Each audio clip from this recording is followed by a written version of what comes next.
Može? Ok, evo, dobar dan svima ispred Stožera civilne zaštite Istarske županije. Danas su s nama načelnik stožera gospodin Dino Kozlevac, ravnateljica Opće bolnice Pula doktorica Irena Hrstić. Trebali smo imati gosta načelnika policijske uprave Istarske gospodina Božu Kirina, ali on je zbog videokonferencije koja je sad u tijeku, tako da će nam on biti vjerojatno gost na sljedećoj tiskovnoj konferenciji. Ja sam Aleksandar Stojanović, ravnatelj Zavoda za javno zdravstvo Istarske županije. Evo, dobar dan svima. Od prekjučer kad smo se zadnji put vidjeli uživo, imamo 2 dana sa podacima koji su proizašli iz analitičkog laboratorija. Znači, mi smo tijekom jučerašnjeg dana, to ste dobili obavijest, imali 3 nove pozitivne osobe u našoj županiji, a tijekom jutra ste dobili obavijest o još 3 osobe. Ukupno gledajući u našoj županiji imamo sa današnjim danom 38 pozitivnih osoba. Tih 38 pozitivnih osoba uključuje i 2 osobe koje su bili stranci koji više nisu na našem području, odnosno 1 preminula osoba.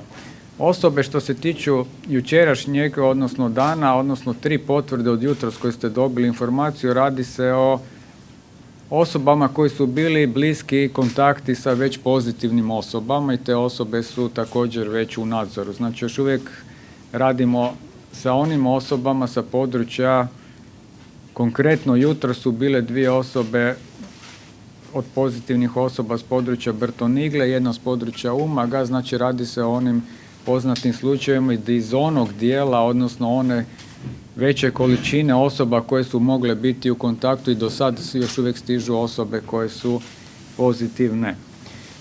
Bilo je dosta pitanja od kuda i kako je to teritorijalno raspoređeno na području Istarske županije i vidio sam određene informacije i mislim to su epidemiološki podaci, tako da evo sad ću vam iznesti taj dio rasporeda teritorijalnog što se tiče naše županije. Od tih 38 osoba, 2 osobe su s područja Labina, 11 osoba s područja Umaga, 3 s područja Poreča, 5 Pula, 1 Rovinj, 3 Vodnjan, 8 Brtonigla, 4 Novigrad i 1 Raša. Znači, to je 38 osoba do sad pozitivno u tijeku naše epidemije. Kad vidite recimo i teritorijalni raspored, većina i onaj dio što su pokupili ove 2 velike slučaja tipa Umaga i Brtonigla iz područja recimo Novigrada, to odnosi više od 50% ukupno za sada pozitivnih osoba u našoj županiji. Evidentno je da recimo područja središnje Istre, Pazinštine, odnosno Buzeta još uvijek nemaju pozitivne osobe što se toga tiče, iako vidim da dosta radno aktivnog stanovništva nam je dolazio s područja zapadne obale Istre i tu je recimo i najveći broj pozitivnih osoba u ovom trenutku, neovisno od ovih događaja koje su se desile samo na području naše županije.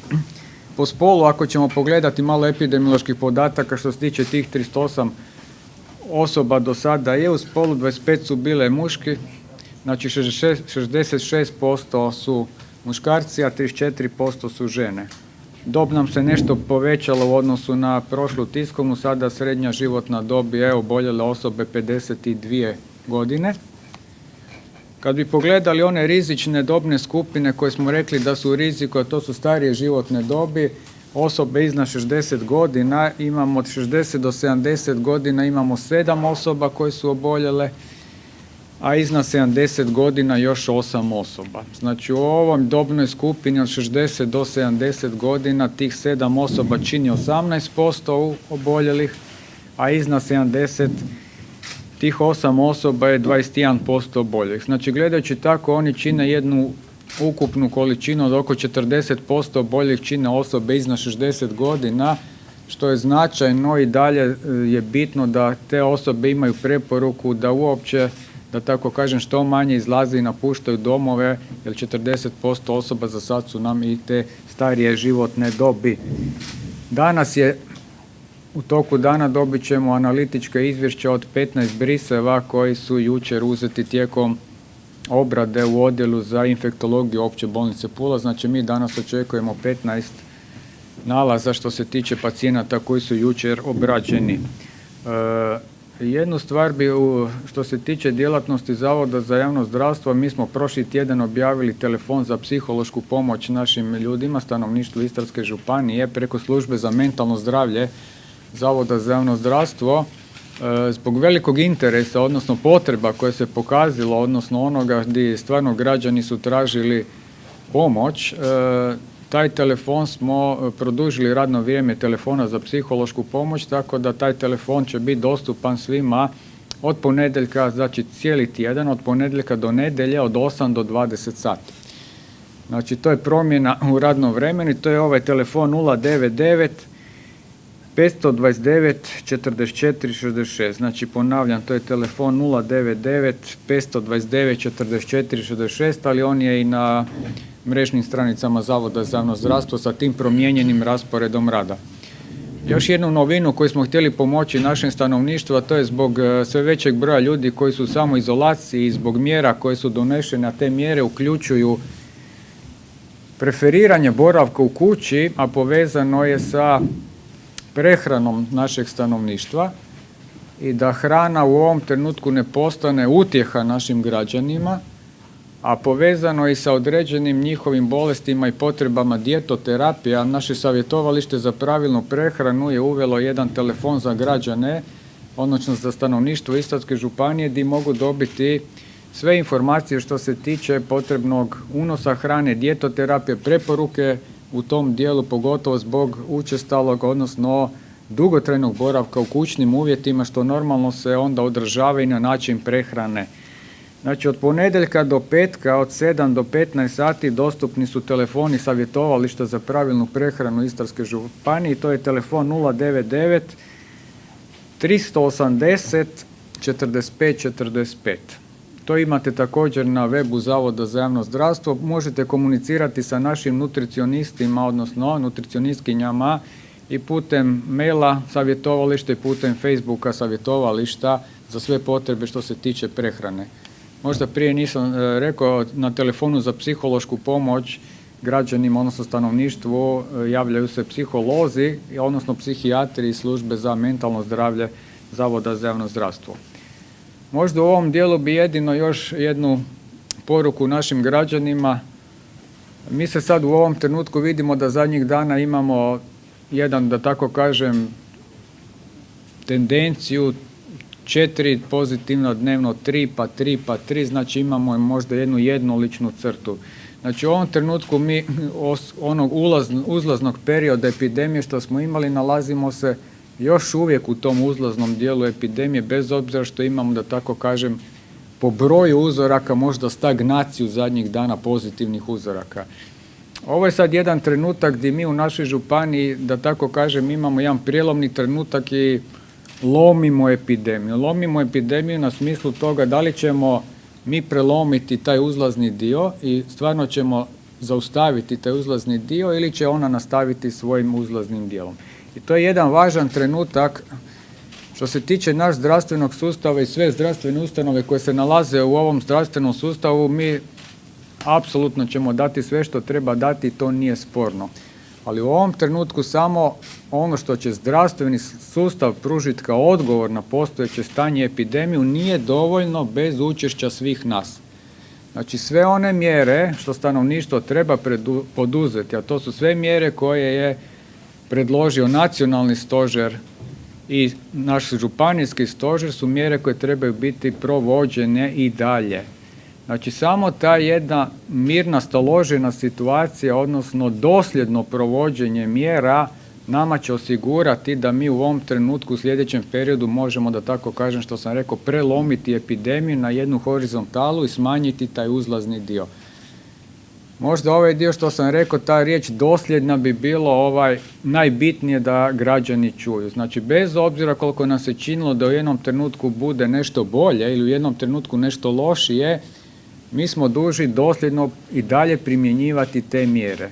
Samo dugotrajna primjena tih mjera je nešto što nama će dati realne šanse, odnosno uvjete. Mi s obzirom kako nam je sustav postavljen i koliko smo ovdje u Istri i dulje vremena provodimo ove mjere, sve zbog toga što smo imali veći potencijalni unos infekta na naše područje, mjere su dobro postavljene i samo taj recimo kontinuirano provođenje mjera nama daju imamo realne šanse da mi na kraju ovoga svega i ove ugroze izađemo kao pobjednici. Znači realne šanse postoje, a ovisi o svima nama. Ja bih stvarno želio da se svi držimo u svom djelokrugu rada i načina života i ponašanja, ali mislim da je sad ovo najbitniji trenutak.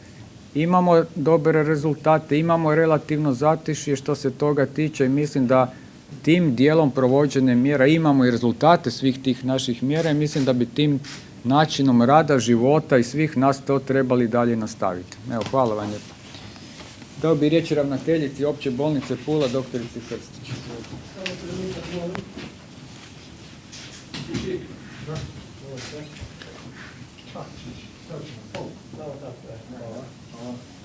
Evo, ja vas pozdravljam u ime Opće bolnice Pula. Dr. Stojanović je dao prilično značajan uvod što se tiče samih mjera od strane građana. Ja bih rekla da su naši pacijenti koji su pozitivni u kliničkom smislu, znači po simptomima stabilni. Još uvijek govorimo o kategoriji pacijenata bez simptoma ili sa blagim simptomima, odnosno o kategoriji pacijenata koji kad su došli sa simptomima da su u principu tijekom boravka u samoj bolnici oni nestali. Mi još uvijek nemamo pacijenta za kojeg možemo reći da je izliječen na način da je nestao virus iz brisa. Sve kontrolne, pa uključivo i onih naših prvih pacijenata koji su stigli, kontrolni brisevi još uvijek su pozitivni za sve pacijente i za sada ne možemo govoriti da imamo i jedan slučaj izliječenog pacijenta u smislu da nema virusa, ali imamo slučajeve izliječenosti u smislu da su simptomi nestali kod pacijenata, ali su ostali virusi u njima. Poruka građanstvu je da se i pacijenti, a i osoblje koje u direktnom odnosu sa bolesnicima dobro, održanog duha, održanog tijela. Ona druga poruka koja je da su nam pacijenti još uvijek višestruki u smislu da imamo pacijente koji su samo pod navodnicima obično bolesni bez COVID infekcije, da već imamo i određene pacijente koji su u postupku samoizolacija sa pogoršanjem njihovih osnovnih bolesti do ovih koji govorimo o kategoriji COVID pozitivnih bolesnika. Za sada nema podatka da se COVID infekcija pojavila u bolničkom sustavu u onom dijelu u kojem nije trebala biti. Još uvijek dobro balansiramo u čistim i COVID pozitivnim dijelovima zdravstvenog sustava. Što se tiče zdravstvenih radnika, nema, barem u našoj bolnici, nema podataka o pozitivnom COVID, bilo liječniku, bilo medicinskoj sestri ili tehničaru.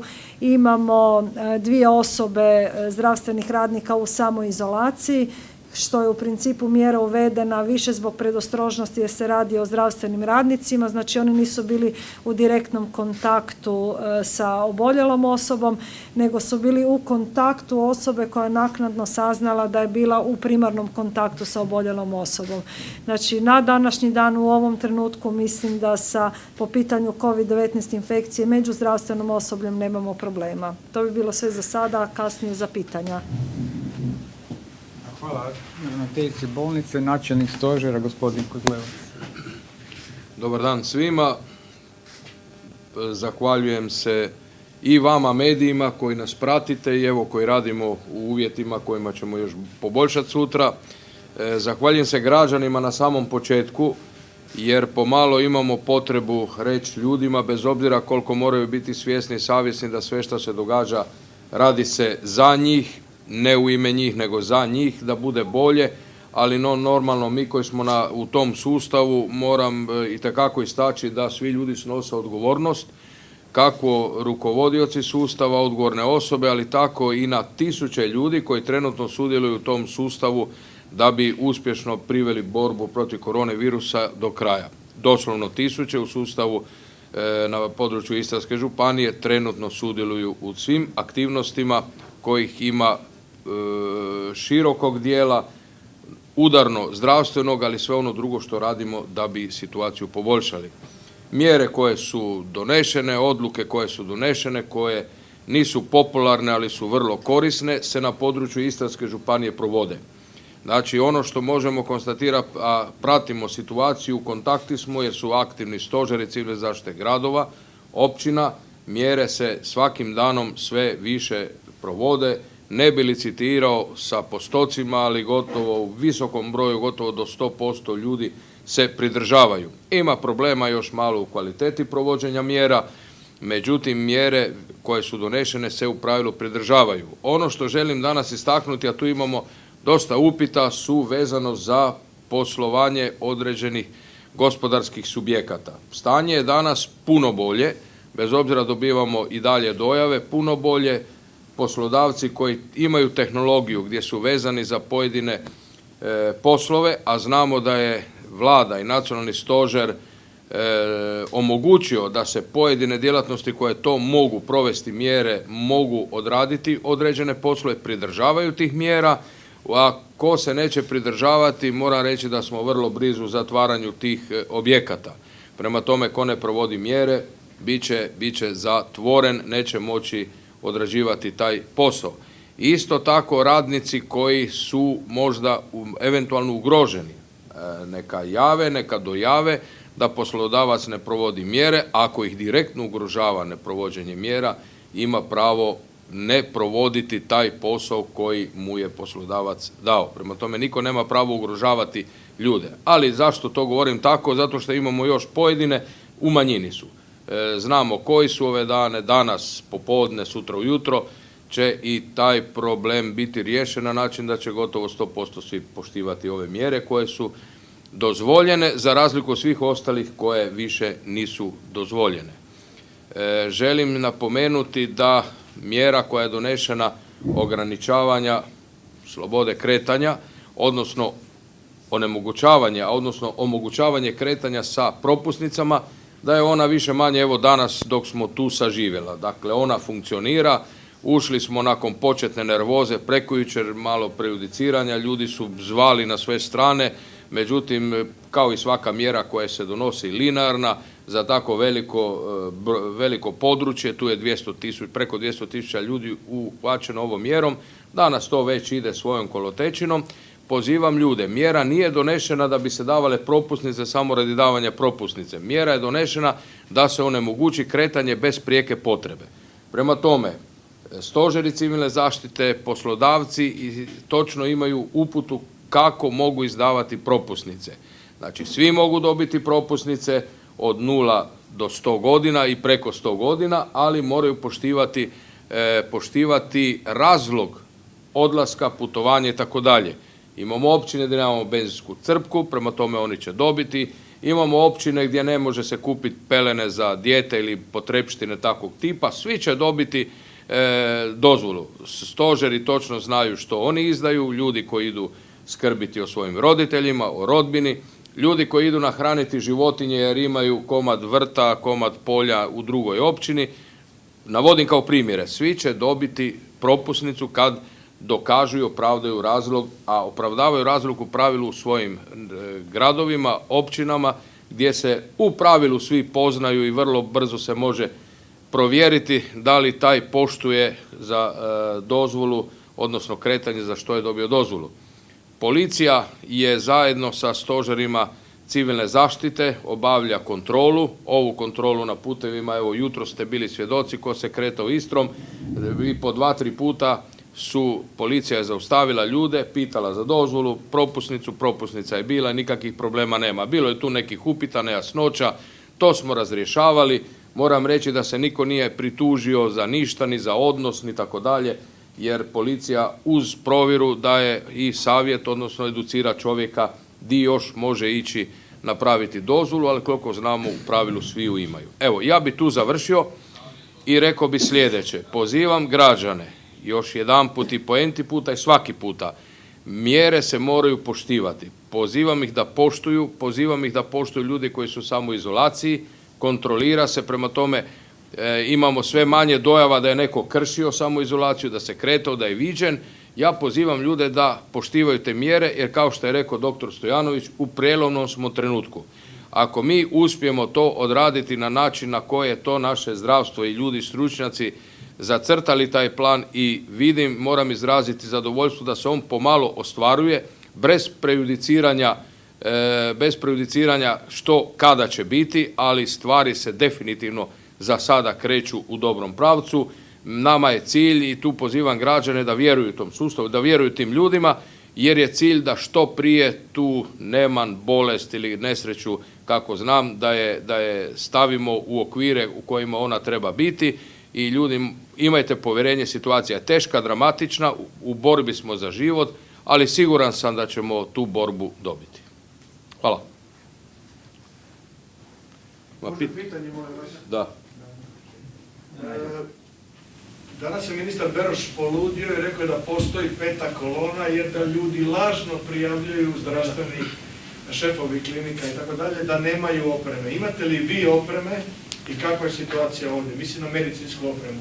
Ja sam mislio da peta kolona i ti termini su završili s nekim drugim vremenima, pa ih ja dugo nisam upotrebljavao, ali je činjenica da tehnologije rada, komunikacije i tako dalje su uvijek iste stotinama godina. Prema tome postoji dobronamjerni ljudi, to su ogromna većina, postoji jedan dio ljudi koji se bave s tim stvarima. Što se tiče tehnike i opreme, ja mislim da svaki rukovodioc može o tome reći, ali za sada imamo količine koje nam omogućavaju rad. Radi se na tome da se nabavi oprema, ustanove pojedinačno, županija je u tijeku nabave, očekujemo od nacionalnog stožera malo izdašnije količine ovih dana.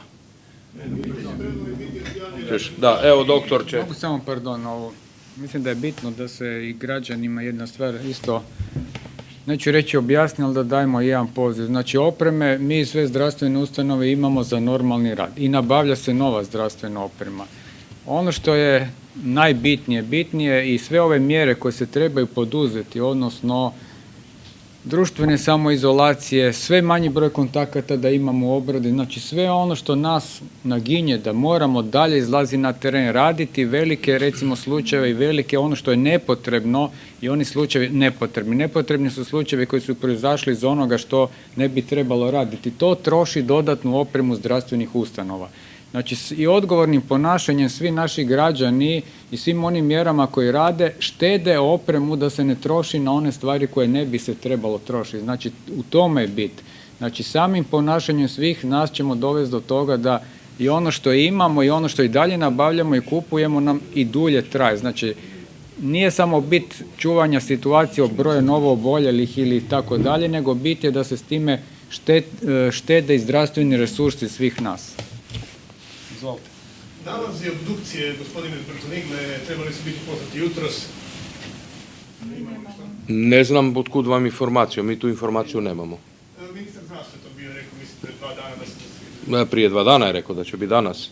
Rekao je jutros i za 4 da će biti, tako da prati stožer i za 4 dana. Samo jedno pitanje, što je sa ljudima koji, to si rekao prije neki dan, ali imam pitanje, koji imaju nekretninu u Istri, žive van županije, te se nalaze u Istri nakon potresa u Zagrebu? Kako, u kojem smislu šta s njima? Tako piše, pretpostavljam da li oni mogu ostati ovdje ili ne. Gledajte, sloboda njihovog kretanja i ustavno pravo niko ne može još kršiti, niti se on krši, nije izvanredno stanje proglašeno tako dalje. Prema tome, oni su tu u svojemu. Međutim, oni su pozvani kako od kriznog stožera nacionalnog, kako od kriznog stožera grada Zagreba i mi dajemo preporuku da se vrate u svoje mjesto prebivališta, to znači zašto?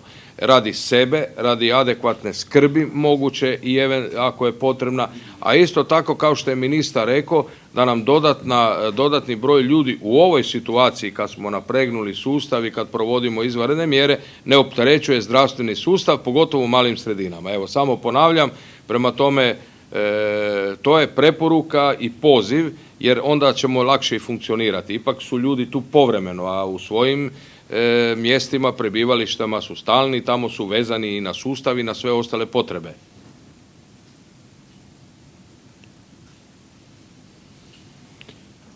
Ako nema, mi bi se zahvalili i čujemo se sa novostima. Presicu ćemo sazivati, nećemo unaprijed najavljivati. Da li vam odgovara ovo vrijeme?